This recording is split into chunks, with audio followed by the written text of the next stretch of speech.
Pasiteri yakomeje gucyurira papa, numva agahinda karanyishe kuko twari twajyanye kureba iwe. Amwibutsa ukuntu yahoze ari umukire ariko atigeze atanga icya cumi, ko atigeze ashyigikira inyubako y'urusengero n'ibindi bikorwa. Ariko iyi nkuru irababaje. Ingeze emosiyo zarizi. Uribuka ko twakuranye twese turi abasore. Uribuka ko ubuzima bwaducanze tukajya tuvomera abantu barimo kubaka ishuri tukarireka. Uribuka ko mutegura ubukwe ari njye waguhaye amafaranga 100,000 ari nayo wakoye nkayaguha nari maze imyaka irenga 3 nyakusanya ngo 6 yego irenga 5. Uribuka ko mwabyaye imfura mukabura uruhembo nkabazanira igitoki nari mfite imbere n'inyuma kikaramira umubyeyi. Reka nkwifuriza amahoro n'imigisha biva ku Mana, reka nkwifuriza kugubwa neza, reka nkwifurize ibyiza byose biva mu gakiza k'Imana. Imigisha Kristo atanga nibe kuri wowe nshuti udukurikiye waje kuri Gospel Today, wahisemo neza cyane we n'umuryango mwiza n'ahantu h'abana b'Imana, n'ahantu havugirwa ibintu byiza cyane by'abana b'Imana. Nitwa Fidele Gatabazi. Niba ari ubwa mbere uje kanda subscribe please, kanda subscribe cyangwa se sabone ukande kuri ukazogera kugira ngo ujye ubona ko hari ikiganiro gishya dushyizeho. Abantu namwe dusanzwe tubana namwe turabakunda cyane, mwarakoze cyane guhitamo Gospel Today kandi ntago no kuri muzicuza kuba muri hano, ni mu muryango mwiza cyane. Ibiganiro byinshi tubagezaho, abantu bajya muri comment bakandika, abantu bakora like, abantu basharinga. Thank you so much. Imana bahumugisha, muradufasha muri rivuga ubutumwa turi gukora nibyo mugisha cyane. Abandika, hari nabandika nyine ibitutsi ariko nta kibazo, namwe tuba tubona ko mwasomye cyangwa se mwarebye ikiganiro. Ariko mu by'ukuri umuntu agishyira no muri logique arebe ngo ese ibindi kujudginga ni ibiki, ese bibaho cyangwa ntibibaho. Apana guhita ujya muri comment ukibona titre gusa cyangwa se ucyumva agace gato y'ikiganiro, ujye ubanza nyine unarebe koko ibintu ubyumve, ukemure logique uvuge ngo ese ubundi impamvu ya biriya ni iyihe. Turi ku nkuru intimba yo mu rusengero. Intimba yo mu rusengero abantu benshi bibaza, ariko bibaho nyine ko mu rusengero ushobora kuhagira intimba, ushobora kugira igikomere. Kristo wenyine niwe womora ibikomere by'abantu, haba ibyo mu rusengero haba ibyo mu buzima busanzwe. Kristo niwe womora, kandi Kristo atakomoye nta wundi wakomora. N'ukuri kw'Imana nakurahiye. Niba ubabaye wihangane cyane, niba wishimye dufatanyije no muri ibyo byishimo. Abantu bari mu Rwanda turabakunda cyane, abari hanze y'igihugu cy'u Rwanda turabakunda cyane, mutubereye umugisha. Abanyarwanda, abarundi, abakongomani, ahantu hose muri, thank you so much, muri umugisha. Imana ibahereze umugisha. Kandi nanone tugarutse mu nkuru yacu, dufite umutumirwa mukozi w'Imana, ntabwo ari umushyitsi ubu ngubu, yamaze kumusangwa kuko niwe utugezaho inkuru ya Chris. Turakwakiriye Sam. Thank you. Ndabyishimiye. Ndabyishimiye cyane. Uburyo wumva watera haleluya y'umujugujugu. Haleluya. Turakwishimiye Sam, baheza abantu bifuza kuba heza, bifuza amavaze, bifuza indabyo nziza, bifuza gutaka mu nzu zabo, mu ma office cyangwa se n'ibyo kurangura byo gucuruza, baheza. Ibyo ni ibintu bye rwose. Cyangwa hari ibindi mba ndi gusigaza kugira ngo se si bijyanye no kuba heza. Ni bijyanye no kuba heza. Yego, no ubwo n'amarangi wayasiga. N'amarangi birahari rwose, mutugane nta kibazo. Mbonereho gushimira abantu mukomeje gukurikira Gospel Today. Yego, barahari kandi babafitiye ibiganiro byiza. Uvuga ngo nawe tubafite uko nawe uri. Yego. Yes, last time twavuze ku nkuru ya Chris. Hari abantu bari bategereje igice cya kabiri bayikunze. Chris yavuze ko ari umusore yavukiye i Muhanga, ari naho abu uyu munsi cyo koze ngo aba muri church ya ni worship leader. Yego. Church nubwo atatubwiye yariyo, nta n'impamvu zuko tumenye yariyo, ntacyo bitwaye. Nawe ushobora kuba ufite inkuru uzajya dusangiza nta kibazo. So cyangwa se uzanaze nawe ubwawe yivugire, ntacyo bitwaye, tutiriwe tuyisoma. Yavuze rero ko yavukiye mu muryango batakundaga ibintu byo gusenga. Papa we niyo witwaga ko yageze mu rusengero ariko aza kuvamo, ntituramenya impamvu yavuye mu rusengero cyangwa se yaretse gusenga. Mama we ngo ntago yajyagayo nawe, niba nawe yarajyaga akaza kubireka agakomerekerayo, nabyo ntiturabimenya. Ntago turabimenya. Icyo yavuze ko ngo idini ari mu mutima. Yavuze ko idini ye ari mu mutima, nta bintu byo kujya mu nsengero. Mama wa Chris nuko yavugaga. Uwo ni mama wa Chris. Ariko papa wa Chris we ngo yajyagayo nkari mu kwezi. Papa wa Chris rimwe mu kwezi menya kuri abantu bateye nka Papa Chris ni ukuri ko Imana bariho pe urumva kandi na Emi uri kuri kamera nawe niko ameze natubwire aterana rimwe mu kwezi cyangwa yagiye gufata ibiganiro oya noneho wenda kuri we birumvikana ako se buriya twavuga ngo birumvikana ra kugira ngo Emi azitegura avuga ngo ku cyumweru ndoze nyine ngiye mu icace gusenga reka nkubwire oya ariko reka turebe birakwiye ko muri iki gihe urabona amatorero yashyizeho gahunda nyinshi kandi zo gusenga ntabwo tugiterana ku cyumweru gusa no mu mibyizi wowe wumva ko ngo ku cyumweru ngo simpari ngo sinagiye gusenga wapi hari amatorero asenga mu mibyizi kwa gatatu kwa gatanu ku mugoroba mu rubyiruko mu maseminari runaka yego aho hose uburaho uteranira ntabwo wahabura hari n'abateranira kuri YouTube nabo turabasuhuje online turabasuhuje so rero Chris yatubwiye ko mama wabo yaje kurwara mu by'ukuri arwara Chris ngo yigaga mu gatanu primaire ariko mama we nyine yari yarabyaye abandi bana batatu ngo gucura we baje kumubyara Chris yiga muri secondaire rero Chris bafashe umwanya wo kuvuza mama wabo barazenguruka ibitaro byose biranga ngo baza gusigarana andi mahirwe amwe yo gusenga yonyine yo gusenga mu by'ukuri erega ari amahirwe ni nayo ya mbere aribanza akaniheruka yego ni amahirwe mu by'ukuri gusenga nibyo bintu bya mbere umuntu aba akwiye gukora no kwivuza ni byiza ariko no gusenga noneho papa wa Chris rero yaravuze ati reka njye mu rusengero pasiteri yenda aracyanyibuka cyangwa se bamfasha bagashyira itsinda rinajya risenga na pasiteri ashobora kunsengera ubwe mu by'ukuri hari uburyo abakristo baba bizera amavuta y'abakozi b'Imana ariko umukristo aba disappointed iyo asanze umuntu yagombye kuba yizeye ari we umubereye ikibazo cyangwa se atamwakiriye neza wagombye kumva ngo kuki uyu muntu asabye ngo musengere ese kuki umuntu asabye ngo muhe ubu bufasha hari n'abantu bavuga ngo agomba kwisengera ni byiza ariko no gusengerwa na bene so nabyo bijya biba byiza ijambo ry'Imana riravuga cyagiye bafunga Petero ngo abitorero bagira umwete wo kumusengera kandi koko byarakoze arafungurwa rero kuba umuntu yagusengera ni ibintu bisanzwe nawe wakisengera ariko twanamaze kubona ko papa Chris mu by'ukuri yari umunyantege nke Chris ntiyari yarageze mu rusengero mama Chris deni yari mu mutima we nta muntu mu by'ukuri wari kubafasha so bari bakeneye buriya bufasha dukomeze inkuru yacu rero gusa twabonye ko pasiteri yamuteye twasa namubwira ati ntituguheruka mu rusengero namenye ko ujya unasoma ku gacupa usoma no ku gacupa waragiye urumva waraheze ntuheruka tugiye gukomeza inkuru yacu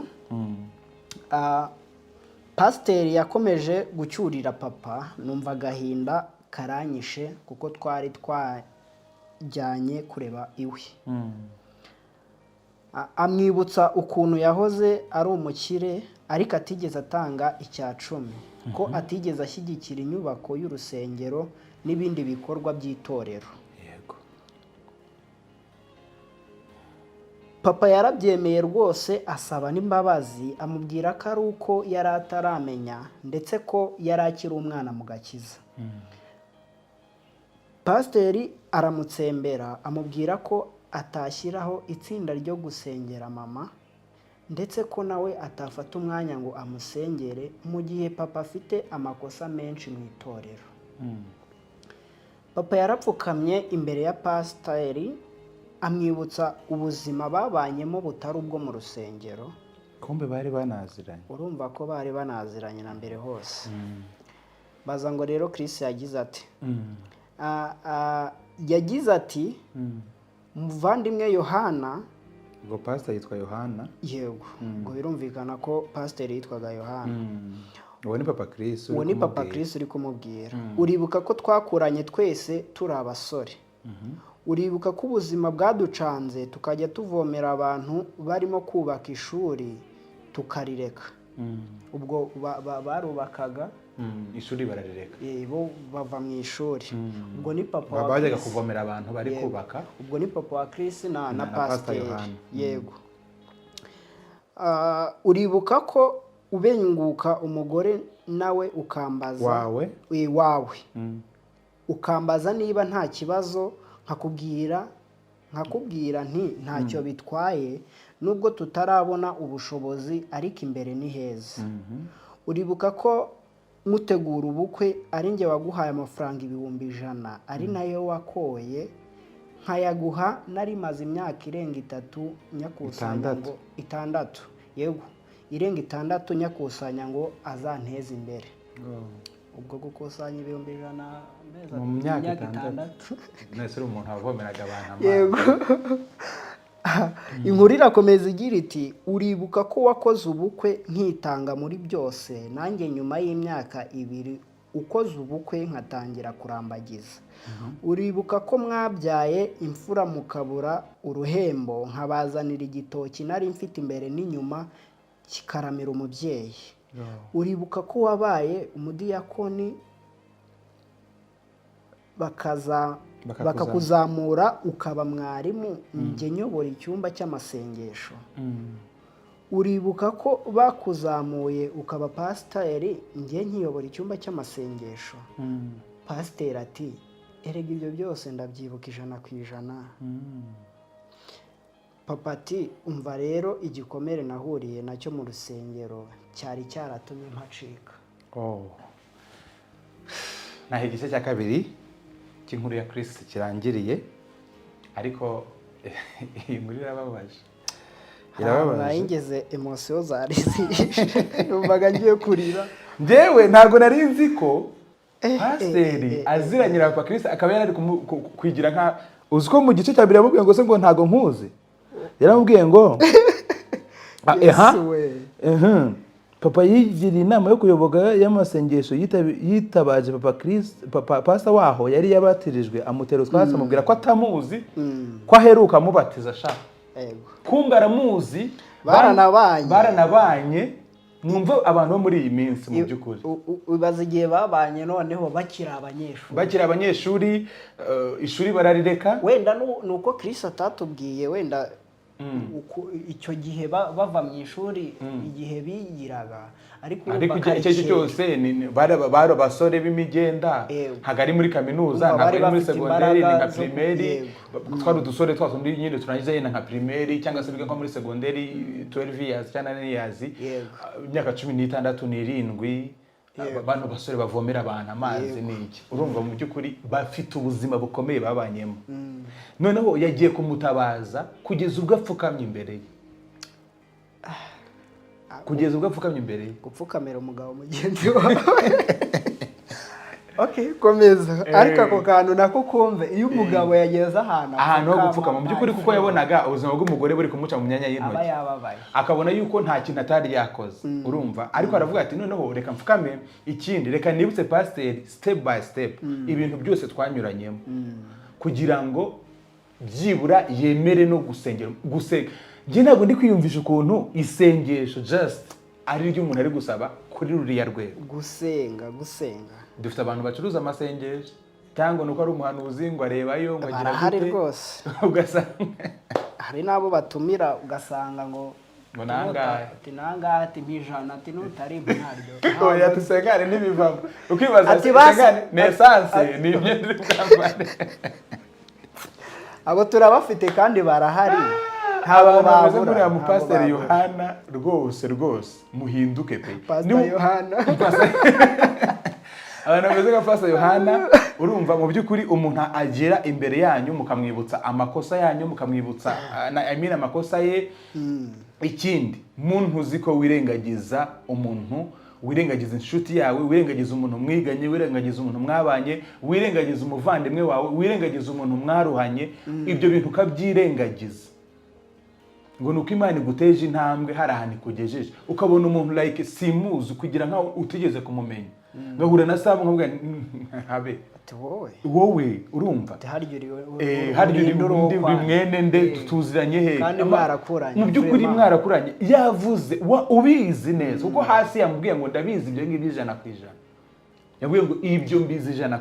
kantu mujye mwumva inshuti tuba dufite kandi ni inshuti zo mu rusengero ushobora kubana n'umuntu mu rusengero ushobora kubana n'umuntu mu murimo w'Imana Imana yamuteza intambwe wowe wasigara hahandi mwaririmbanaga muri korali ubaye umudiyakoni arazamutse ndabaye mwarimu abaye pastor abaye mushumba ugasigara umureba nkaho utamuzi tugeze unanamumenye. Erega katuvuge wenda kugwa bibaho, ariko se niba umuntu yaramenye ko yakosheje akagaruka aje kugusaba imbabazi cyangwa se agarutse aje kwegera, wowe ukwiriye kumufasha. Uvuze ikintu cyiza cyane. Kuba umuntu yaguye ntibivuga ko umuciraho urubanza, kuko ntabwo ari we mucamanza. Umuntu ashobora kuba yari ari mu nzira nziza agasa nkaho asubiye inyuma, ntabwo ari igihe cyawe cyo kumureka, ni igihe cyawe cyo kumwaporocinga, ahubwo ujye ubibona ko umuntu aba ari mu nzu y'Imana, yenda yaririmbaga muri korali cyangwa se yari umudiyakoni, aza kugwa mu cyaha runaka. Abantu bose bahita bamera gutya. Uzi ko umuntu ahura ugasanga ahuye n'abarokore bagenzi be, bahita banyura hano, abandi bavuye nko muri repetition bagahita banyura gutya. Ako kenshi ibyo bintu nyine biriho, ariko kandi usanga mu by'ukuri uwo muntu nta kindi aba akwiriye. Tuba dukwiye nyine akwiriye kugwa neza, akwiye kugarurwa, akwiye ukamuhobera, ukamusuhuza, mukamusura, mugashyiraho amatsinda yo kumusura, mukamubwira muti haracyari ibyiringiro, igiti cyatemwe gishobora kongera kigashibuka, ushobora kugaruka mu nzira. Nka Papa Kristo arazaga gusenga, kandi pastor abizi. Icyambere cyo twamenye ko yarabizi, n'amakuru yuko yasomaga agacupa yari yarayamenye. Noneho ari n'umuntu baziranye kuri urwo rwego, ariko ibaza umuntu muziranye kugeza aho urambagiza ukamubaza, akakubaza ati uyu mugeni mwemere cyangwa se nkomeze. Umuntu waguhaye inkwano biriya bihumbi 100 nibyo yagize inkwano, wabyara akaguhemba, wabyara akaguhemba igitoki. Urumva? Ikindi cya kabiri, mu by'ukuri amafaranga yakoreye imyaka 6 ibihumbi 100 ahubwo ako kana arayamuhanga yagira inkwano. Ibaze kumaze igihango, ibaze kuba umaze imyaka 6 ukusanya amafaranga ukayatanga for free, uvuga ati aya ntazangarukira nta. Ahubwo pasiteri wari ukwiye no kuvuza mu makristo, ntituzi nyuma yaho uko byagenze, tuzabimenya mu bice bizakurikira, ariko wari ukwiye gufata iya mbere, ahubwo wari ujya kuvuza mu makristo, akaba ari umuntu uvuga uti reka mfashe uyu Papa Kristo. Erega ikintu ntaniyumvisha ni ukuntu byarinze bigera aho hose, kandi azi ukuntu bari babanye, azi uburyo ki bamufashije uwo muryango wose. Uko bigaragara pasiteri habayeho kwirengagiza, ariko reka tuvuge ko ari inshingano nyinshi zabaye mu itorero. Wenda nyuma hashobora kuzazaho gusaba imbabazi no kugira, ariko yari inkuru ya Chris, yari igice cyayo cya kabiri. Tureka dutegereze nyuma yaho uko bizagenda. Ese Chris ibyo bintu yumvanye pasiteri nibyo byamuteye intimba ku buryo ayandikiye inkuru? Ese mama we yaje gukira? Ese uyu mupasiteri yaje gufasha Papa Chris? Dukeneye kumenya uko bizagenda. Muzakurikire ibindi bice bizakurikiraho. Turagushimiye cyane Sam. Asante sana. Imana ibahe umugisha, mu sharinge, mujye muri comment, mu liking. Turabakunda cyane. Bye bye. Bye bye.